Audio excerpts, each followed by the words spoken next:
Hello दोस्तों, आज हम बात करेंगे ड्यूल एम्प्लॉयमेंट के बारे में। मतलब एक समय पे दो नौकरियां करना या फिर being employed by more than one companies eight the same time.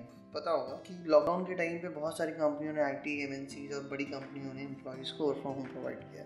इस वर्क फ्रॉम होम में कई सारे एम्प्लॉयज़ ने इस अपॉर्चुनिटी का फ़ायदा उठाया और एक टाइम पर दो जॉब ज्वाइन कर लिया, जिसके कोसिक्वेंसेस भी होते हैं। Right, this is very dangerous. तो आज हम बात करेंगे इसी के बारे में। तो हम ये टॉपिक कवर करेंगे आज के इस वीडियो में। इज़ इट लीगल और इलीगल, इंडिया में ये लीगल है या नहीं लीगल है। Consequences if you work in two companies, अगर आप दो कंपनी में काम कर रहे हैं तो उससे क्या परिणाम हो सकते हैं। दूसरा, इज इट वर्थ इट और not worth it to work to employ in two company. बात करते हैं अपने सबसे पहले पॉइंट की, इज इट लीगल और इलीगल। दोस्तों, इंडियन कॉन्स्टिट्यूशन में ऐसा कोई क्लॉज नहीं है कि आप दो कंपनी में एक साथ काम नहीं कर सकते हैं। पर जनरली कंपनीज में क्या होता है कि उनका अपना क्लॉज होता है। जब भी आप कहीं ज्वाइन करते हैं तो उनके ऑफर लेटर में क्लॉज लिखा होता है कुछ इस तरीके का।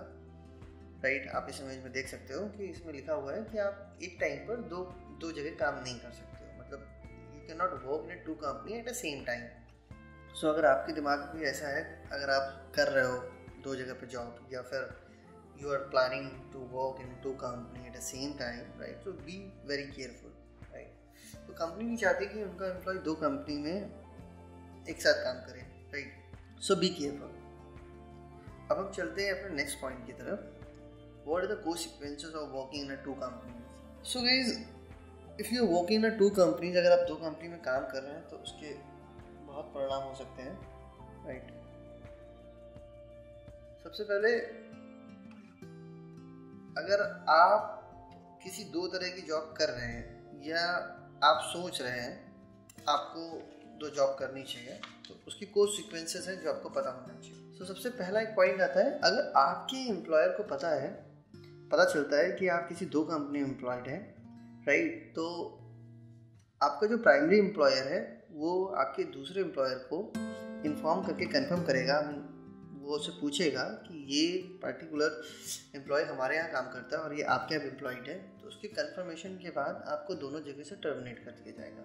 Right, this is very biggest consequences, क्योंकि आपकी दोनों जॉब चली जाएंगी, आप जॉबलेस हो जाओगे दोनों जगह से। दूसरा पॉइंट है, फ्यूचर में कभी आप दूसरी जॉब ढूंढ रहे हो तो उस केस में आप अपनी पुरानी कंपनीज को तो दिखा नहीं सकते हो current employer, I mean last employer. Right, अगर आप दिखाते हो तो फिर जो आपका बैकग्राउंड वेरिफिकेशन होगा पुरानी कंपनी में, उसमें वो आपको नेगेटिव फीडबैक दे देंगे और आप वहाँ भी ज्वाइन नहीं कर पाओगे। राइट, तीसरा इसका पॉइंट है कि किसी भी एम्प्लॉयर के साथ अगर आप काम करते हो तो वहाँ पर आपका पीएफ कटता है। राइट, तो अगर एक जगह पे आपका पीएफ कट रहा है, एक आपका अकाउंट नंबर है, और दूसरी जगह भी आप दूसरे एम्प्लॉयर के साथ काम कर रहे हो तो वहाँ पे भी आपका एक पीएफ अकाउंट होगा, तो वो एक एस्केलेशन कर सकता है, जिसके लिए आपको जस्टिफिकेशन देना पड़ सकता है।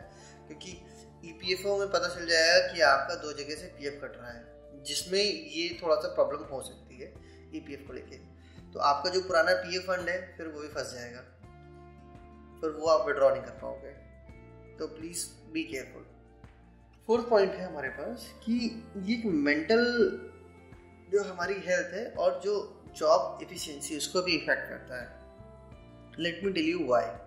आपकी जो जॉब एफिशिएंसी है, आप एक जगह जॉब कर रहे हो, आप एक एफिशिएंसी है, राइट। और अगर आप दो जगह काम करोगे तो वो जो एफिशिएंसी है वो डिवाइड हो जाएगी दो पार्ट में, या फिर आप एक जगह फोकस नहीं कर पाओगे, आपका कंसंट्रेशन नहीं होगा किसी एक जॉब को लेके। राइट, इससे फर्क नहीं पड़ता है कि आप सेम टाइम पर जॉब कर रहे हो दोनों जॉब, या फिर आपकी अलग अलग शिफ्ट है। सपोज आपकी एक शिफ्ट है सुबह 9 से शाम को 6 बजे तक, और दूसरी आपकी शिफ्ट है सपोज 6:30 से रात के 3:30 बजे तक। राइट, तो ऑल इन ऑल आप 18-19 घंटे आप जॉब ही कर रहे हो, आपके पास अपने लिए टाइम नहीं है, आप अपने पर्सनल काम नहीं कर पाओगे, आप अपना फैमिली को वो समय नहीं दे पाओगे, और वो ये पूरा जो आपका दिन का शेड्यूल होगा बहुत हेक्टिक होगा, स्ट्रेसफुल होगा।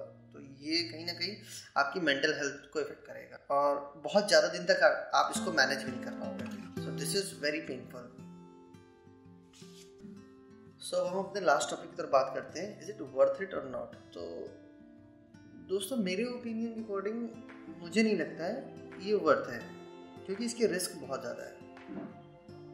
राइट, और आप लॉन्ग टर्म के लिए नहीं कर सकते। आप अगर 2 जॉब कर रहे हैं तो आप लॉन्ग टर्म के लिए नहीं कर सकते। सपोज कुछ लोग 2 जॉब इसलिए करते हैं क्योंकि उनका सैलरी कम होता है, उनका कंपनसेशन कम होता है, ठीक है, तो वो अपने एक्सपेंसेस को मैनेज करने के लिए 2 जॉब करते हैं। बट सपोज एग्जांपल लेते हैं, अगर आप सपोज आपकी सैलरी 30,000 रुपीज़ पर मंथ है और अगर आप 2 जॉब करते हो तो आपकी सैलरी 60,000 रुपीज़ पर मंथ हो जाती है। आप पूरे साल काम करते हो, समहाउ मान लेते हैं कि आपने मैनेज कर लिया, ठीक है। 1 साल बाद हर कंपनी अप्रेजल, तो अभी क्या हुआ, आपकी इफिशियंसी कम हो गई। आपकी इफिशियंसी कम हुई तो आपकी परफॉर्मेंस भी नहीं अच्छी हुई। जब आपकी परफॉर्मेंस ही नहीं अच्छी हुई तो अब आपका अप्रेजल भी नहीं हुआ। तो अगर इन केस अगर आप एक ही जॉब करते और आपकी इफिशियंसी अच्छी होती, आपका परफॉर्मेंस अच्छा होता, उस केस में कंपनी आपको अप्रिशिएट कर सकती है 15 to 20%। जो आपका एनुअल CTC है उसका 15 to 20% आपको अप्रिशिएशन कर सकती है, राइट। तो कुल मिलाकर आपकी सैलरी तो इंक्रीज हो जाती है, अराउंड 35-40 आपकी सैलरी में हो जाती है, right. So this is a right way. और इधर आप एक काम कर सकते हो, एक टेन्योर होने के बाद आप स्विच कर सकते हो आपका सैलरी मैच करने। सो आई डोंट थिंक सो ये वर्थ है, बट आप अपनी राय कमेंट बॉक्स में लिखकर बताइए। और अगर आपकी कोई क्वेश्चन है तो मुझे कमेंट बॉक्स में लिखकर बताइए। I will revert you back. Thank you, have a good day.